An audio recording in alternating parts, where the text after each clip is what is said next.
Hi friends, இன்னைக்கு நம்ம சேனல்ல கேழ்வரகு மாவையும் முருங்கைக்கீரையும் வச்சு ஒரு சத்தான அடை தான் செய்ய போகிறோம்.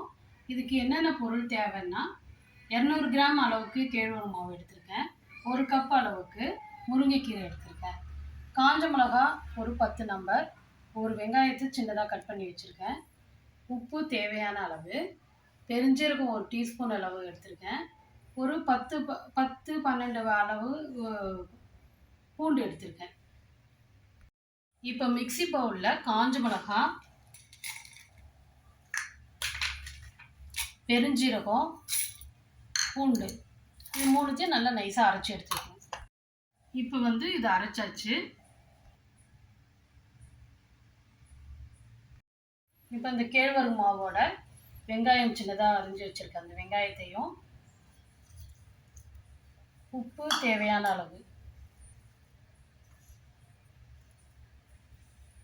நம்ம அரைச்ச விழுதையும் இதோட சேர்த்துக்கணும். கொஞ்சம் நல்லா ஃபஸ்ட்டு மாவோட நல்லா பிசைஞ்சிக்கிட்டு அதுக்கப்புறம் தேவையான அளவு தண்ணி ஊற்றி கெட்டியாக பிசைஞ்சிக்கணும். முருங்கைக்கீரையும் சேர்த்துக்கணும். இதையும் நல்லா மாவோட நல்லா இது பண்ணிக்கணும், நல்லா பிசைஞ்சிக்கணும்.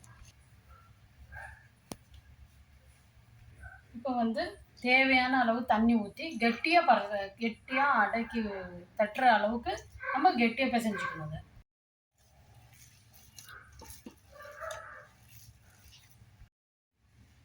இந்த பதம் அளவுக்கு கெட்டியாக பிசைஞ்சிக்கணும்.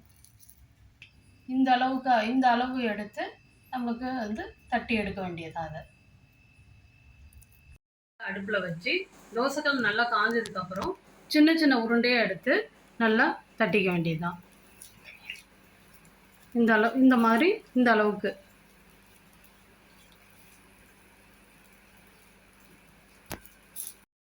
திருப்பி நல்லா வேக வச்சுக்கணும். இப்போ கொஞ்சம் எண்ணெய் அப்ளை பண்ணிக்க வேண்டியது. எண்ணெய் சுற்றிடும், மேலேயும் லேசாக சுற்றிடும், லேசாக தர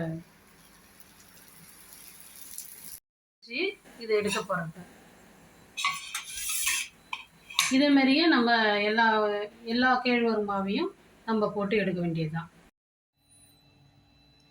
இந்த அடையில் கேழ்வரகு மாவும் முருங்கைக்கீரையும் ரெண்டுமே சேர்ந்துருக்கு. இது ரெண்டுமே ரொம்ப உடம்புக்கு ரொம்ப சத்தானது.